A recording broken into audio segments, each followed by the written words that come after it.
In today's video, I'm going to teach you how to create a Firebase project, set up the real-time database, and configure development rules. Before we start, make sure you have a Google account and a stable internet connection. Begin by heading to the Firebase console in your browser and sign in. On the dashboard, look for the button that says Add Project. Click it, then follow the prompts to create your new project.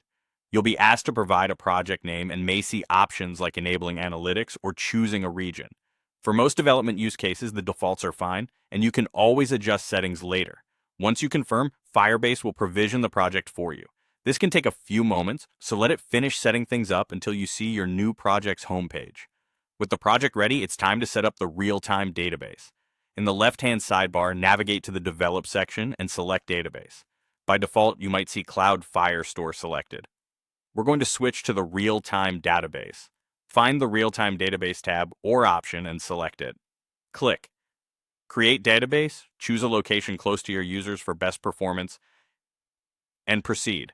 Don't worry too much about the initial rule mode here. We'll update the rules in the next step for development.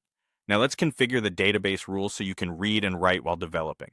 Go to the Rules tab at the top of the real-time database page. You'll see a JSON-like rules file where read and write are typically set to false by default. For development, change both read and write to true. This opens up your database so you can quickly test without authentication. After making those edits, click Publish to apply the changes. A quick but important reminder, setting read and write to true makes your database publicly readable and writable. Use this only in a controlled development environment. Before you move to production or share your app with anyone else, switch back to more secure rules that require authentication and restrict access to only the data each user should see. At this point, your Firebase project is created, your real-time database is enabled, and your rules are configured for development.